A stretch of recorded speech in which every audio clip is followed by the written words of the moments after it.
Welcome to the second episode of Our Family Stories. Today we're going to talk about grandmas, and we're very excited. This podcast was brought to you by Global Peace Women, and we started it as part of the Family Stories campaign. The idea is pretty simple. I think many of us, or most of us, can attest that our families have been such an important part of our lives. It's part of the good times, it's part of the bad times. So, without further ado, let's start episode 2 of Our Family Stories. Hi, I'm Hanako. I work as the Director of Organizational Development at Global Peace Women, and these podcasts are a highlight of my month. Okay. All right. Hi, my name is Shraddha. I work with Global Peace Women in helping share and express stories through social media.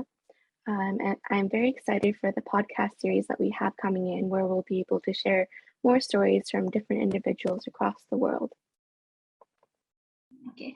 Hello everyone, this is Anulama, and I am currently a writer for Global Peace Women, and I have loved working here because every time I get to write and know about these beautiful stories and beautiful women leaders from different parts of the world, and the work that they've been doing that is creating this little impacts in their society and contributing to peace. So that is very interesting, and I really love writing about them. And also I'm really looking forward to this story sharing today, because as from the previous ones we did, I realized that stories are a great form to connect and then reflect.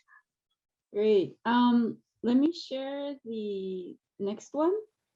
It has a video, but the video is not the full story. So the video is a minute long, and then we can see. I'll read the parts of the full story.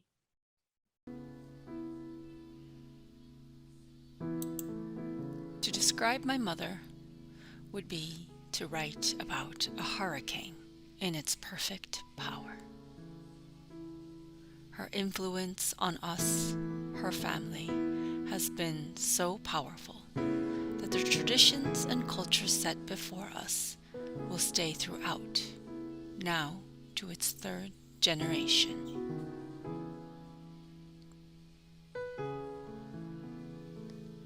My mother just passed away in March 2021 at the age of 101. Life doesn't come with a manual for mothers, but it comes with a grandmother who has set the ideal scenario for life. Grandmother is a little bit parent, a little bit teacher and mentor, a little bit best friend, and of course, a bit of an angel on earth.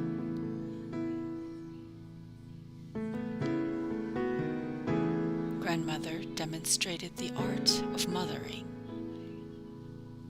in teaching the art of living to her children. Happy Mother's Day.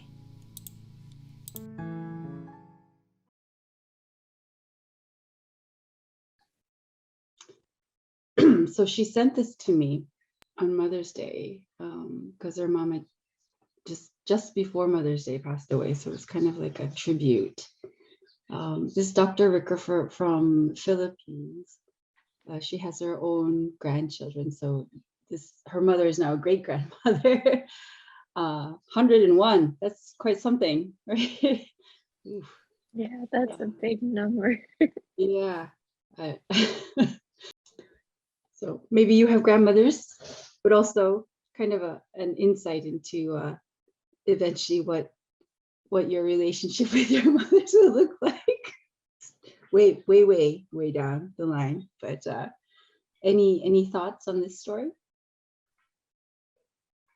I think and when I heard the story way back, it was so inspiring, especially the part which where in the story it is written that a bit of teacher, a bit of mentor, and a bit of angel on earth. And I think that really struck to me. And I really loved the story.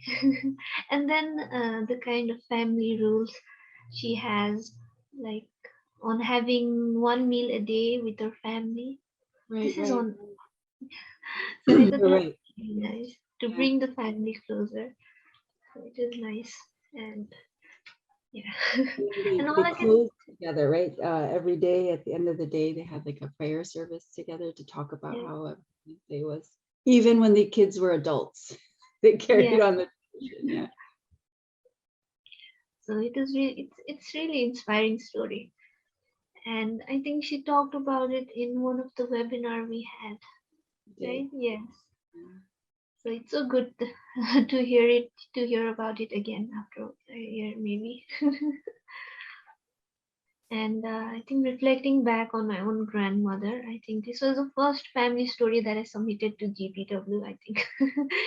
uh, it's a very nice story. Then I was really little. I was a child.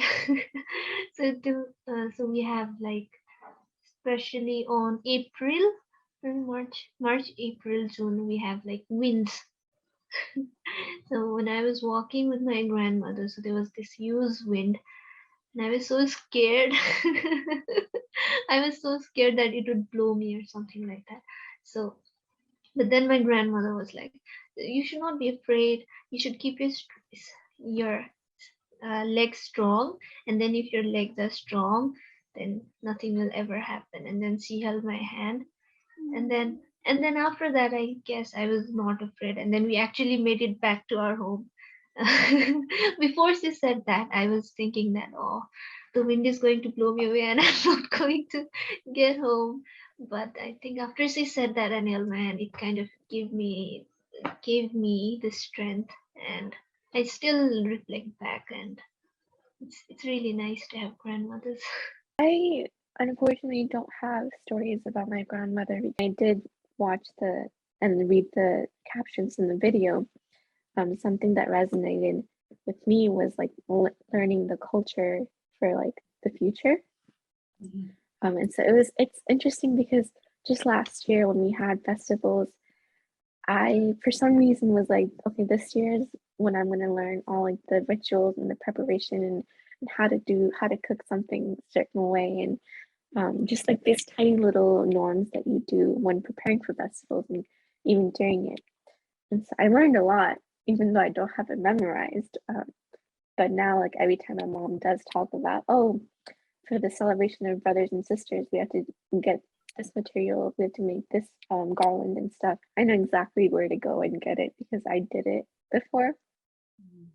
And so that's something like I think I'm gonna keep trying to do, just like learn the different things that my mom's learned that's probably been passed down from her mom and her grandma and her great grandma and so forth. I think what's really interesting is the fact that they don't force us to learn all these like traditions and stuff.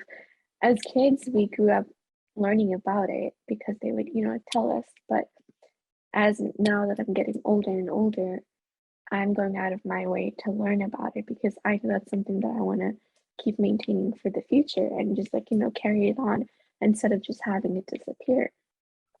And I've talked with my other Nepali friends about this too. And then we joked around saying, when we're older, you're going to be the cook because you know all the recipes. You know how to cook all these cultural foods, and I'll be the one doing this. So we've all like already kind of established roles because, like, with age, things happen. There people, some, parents won't be there anymore. So it'll be us to uphold those traditions and values that our parents did. And so just like having this deep conversation with her just made me realize like maybe it's time I learn more things than I normally learn. But it's something precious. I want to make sure that it gets passed down. Mom, can you teach me? And it's this like moment of, you want to learn? Finally, the day has arrived. Let me tell you, I've been waiting for this day. she's like, I wondered when you were gonna say that. Did she say that? No, I haven't asked her. She didn't say anything, but I'm sure she was thinking that knowing In her. Hollywood movie, she would have said it out loud. Yes. Yeah. Yeah, I think just came in my mind. I think that's something that passed on from my grandmother to mother to me. So in Nepal, I think it's a very it's a traditional society. Before, on on my when my grandmother was just married, so they were originally from the hilly mountain areas, and then they came down to have a better life. Yeah, so and I remember the story because my grandmother, she was a very hardworking person and very independent, very hardworking, and she actually worked so hard that she was able to have her own land, so which was not very common during that time for women to have land. So she was very independent. She did her own farming and did not depend on my grandfather, and then she raised her children. So in a way, I think that strength and independence, that hard work kind of thing, has actually passed on to my mother, and I think me also, because at the center it's like we have to be independent, we have to work hard. So the family values, that value has definitely transferred from my grandmother to mother and me, and I hope I will transfer it to my sister and my children if in the future. So, yeah, that came in my mind. No, that's amazing how when we talk, we're actually realizing how we live has implications for decades to come on people forthcoming who have not even come yet. And because we see how those who've come before us have influenced us in positive ways. That's huge, I think. Definitely would dictate how we live or how we try to become who we become if we think about that long term. There was, I know you and I talked about it during the Global Peace Convention, during the peacekeeping and value-based peace building and faith leaders session. Gail Hamilton, she works with Native American populations out in Montana, and she said she met one, and he's a leader of his tribe. And she asked him, how did you manage to overcome all that resentment of what has happened to your people? And he said, well, when in our culture, we are taught when you make a big decision, think 7 generations down the line. And if it's going to give a positive impact to 7 generations, then you should do it. And when I asked myself about this resentment that I held, and whether I should hold it or whether I should release it, it came the answer, I should release it, because it's not something I want 7 generations down the line to hold. Case in point of what we're talking about. We think 7 generations, that's pretty heavy thinking, but still, we have more power, I think, than we know. Any closing thoughts before we wrap up? Yeah, I was just gonna say it definitely got me thinking about my mom again. Just thinking about how she's raised me and my brother and the family as a whole. It makes me wonder how she was able to do that. Like, even though I've only been doing it for a few months with my family, it's just, I'm like, I'm exhausted. I want a break.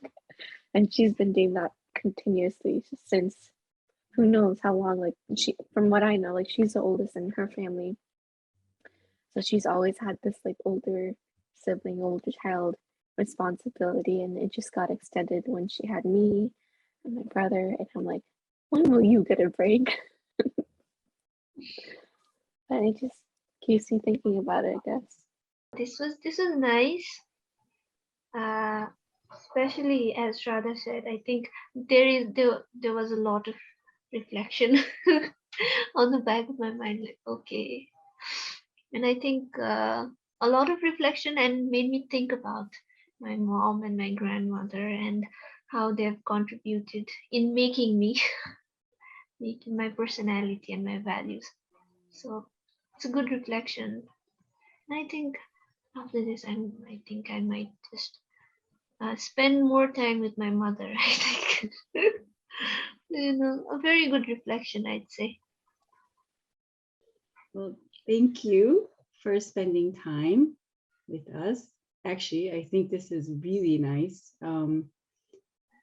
Anyone who would join our circle would probably be super stoked because I am.